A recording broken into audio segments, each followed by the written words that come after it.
તો આ તરફ રાજકોટમાં આતંકવાદી હુમલાના વિરોધમાં રૈયા રોડ પર સ્થાનિકોએ યજ્ઞ કર્યો છે। હુમલામાં શહીદ થયેલા જવાનોની આત્માને શાંતિ મળે તે માટે યજ્ઞનું આયોજન કરવામાં આવ્યું છે। આતંકવાદી હુમલાના વિરોધમાં અને શહીદોને આત્માની શાંતિ મળે તે માટે આ યજ્ઞ યોજાયો છે।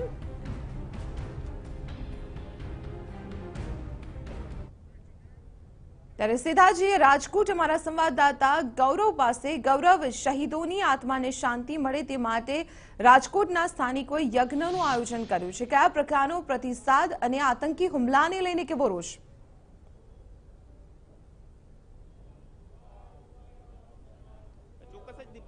જે રીતે જમ્મુ કાશ્મીરના પુલવામા જે આતંકવાદી હુમલો થયો અને 44 જેટલા જે યુવાનો શહીદ થયા તેને લઈને જે લોકોમાં રોષ જોવા મળી રહ્યો છે અને લોકો ક્યાંક ને ક્યાંક બદલાની માંગ કરી રહ્યા છે। ત્યારે આપ દ્રશ્યોમાં જોઈ શકો છો કે રાજકોટના જે રૈયા રોડ પર આવેલી શાંતિ નિકેતન સોસાયટી છે કે જ્યાં સ્થાનિકો દ્વારા જે જવાનો શહીદ થયા છે તેને આત્માને શાંતિ મળે તે માટે શાંતિ યજ્ઞનું આયોજન કરવામાં આવ્યું છે અને આખી સોસાયટી દ્વારા જે મહાદેવનું મંદિર છે ત્યાં મહાદેવના મંદિર ખાતે શાંતિ યજ્ઞ કરીને જે પોતાનો જે રોષ છે તે વ્યક્ત કરવામાં આવી રહ્યો છે। કારણ કે જે રીતે આ પ્રકારે અવારનવાર જે જમ્મુ કાશ્મીરમાં હુમલાઓ થાય છે અને આ હુમલાઓને લઈને જે લોકોમાં અને ખાસ કરીને જે જવાનો છે તે જવાનો શહીદ થવાની ઘટનાઓ અવારનવાર બને છે ત્યારે લોકોમાં ક્યાંક ને ક્યાંક રોષ જોવા મળી રહ્યો છે અને આ રોષ જ હવે ક્યાંક ને ક્યાંક જે મોદી સરકાર છે, કેન્દ્ર સરકાર છે તેમની પાસે બદલાની માંગ કરી રહી છે। આપણી સાથે કેટલાક સ્થાનિક લોકો છે તેમની પાસેથી જાણવાનો પ્રયાસ કરશું કે આ જે યજ્ઞ કરવામાં આવ્યો છે યજ્ઞ પાછળનું શું કારણ છે।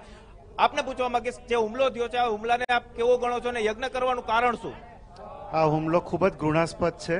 એમાં 44 લોકોના મૃત્યુ થવાથી ઘણી લાગણી દુભાઈ છે અને અમારી ઈચ્છા એવી છે કે સરકાર આ આતંકીઓનો બદલો લેવા એ લોકો પર હુમલો કરે તો વધારે સારું અને અમે ઈચ્છીએ છીએ કે જેટલું બને એટલું પાકિસ્તાનને આપણી તાકાત બતાવી દેવી જોઈએ। કેટલાક મહિલાઓ છે, આપણે તેમની પાસેથી જાણવાનો પ્રયાસ કરશું। બેન, આપને પૂછવા માંગીશ, આ હુમલો છે, હુમલાને લઈને શું માંગ છે હવે સરકાર પાસે અને આજે યજ્ઞ કરવામાં આવ્યો, શું કહેશો આ બાબતે? સરકાર પાસે એટલી જ માંગ છે કે સરકાર અત્યારે જે કરી રહી છે બરાબર કરી રહી છે અને અમે શહીદોની શાંતિ માટે અત્યારે અમારા મંદિરની અંદર સોસાયટી વતી એક શાંતિનો યજ્ઞ પાઠ કરીએ છીએ જેથી શહીદોને શાંતિ મળે અને એના પરિવારોને આશ્વાસન આપીએ છીએ કે ભગવાન એને એમખેમ એકદમ શક્તિ આપે કે એને આજે વહરે છે દુઃખદ ઘટનાઓ। આ હુમલાને તમે કેવો ગણો છો? ખાસ બહુ ખરાબ હુમલો કહેવાય આપણા માટે। આપણે એનો રિઝલ્ટ આપવું દેવું જ પડશે ને।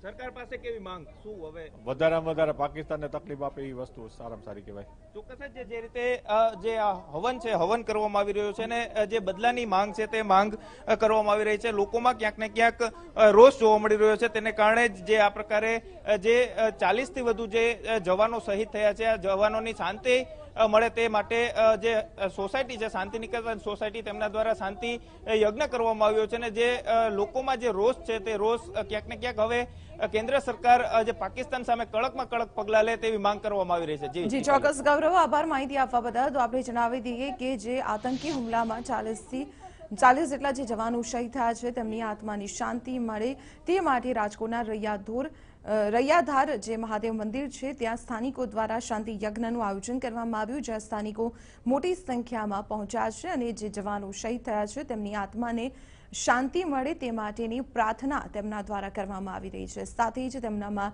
આતંકી હુમલાને લઈને પાકિસ્તાન તરફી રોષ પણ જોવા મળ્યો અને તેમના દ્વારા માંગ પણ કરવામાં આવી છે કે દેશની સરકાર આ મામલે જવાબી કાર્યવાહી તુરંત જ હાથ ધરે। આપણે જણાવી દઈએ રાજકોટના રૈયાધાર વિસ્તારમાં આવેલા મહાદેવ મંદિર ખાતે આ શાંતિ યજ્ઞનું આયોજન સ્થાનિકો દ્વારા કરવામાં આવ્યું છે કે જ્યાં મોટી સંખ્યામાં સ્થાનિક લોકો પહોંચ્યા અને તેમના દ્વારા જે શહીદ થયા છે જે જવાનો તેમની આત્માને શાંતિ મળે તે માટે આ યજ્ઞમાં આહુતિ આપીને પ્રાર્થના કરવામાં આવી છે।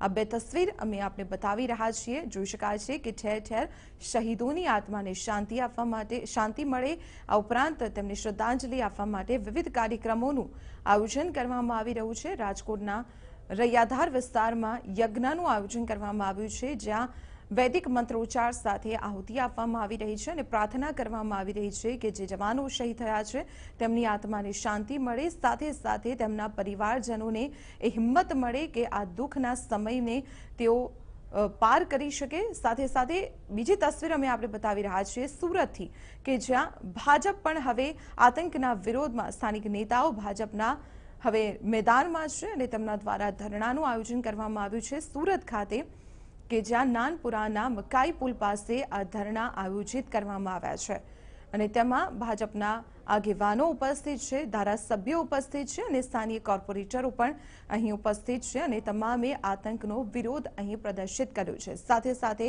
જે જવાનો શહીદ થયા છે તેમને શ્રદ્ધાંજલિ પુષ્પાંજલિ પણ તેમના દ્વારા અર્પણ કરવામાં આવી છે।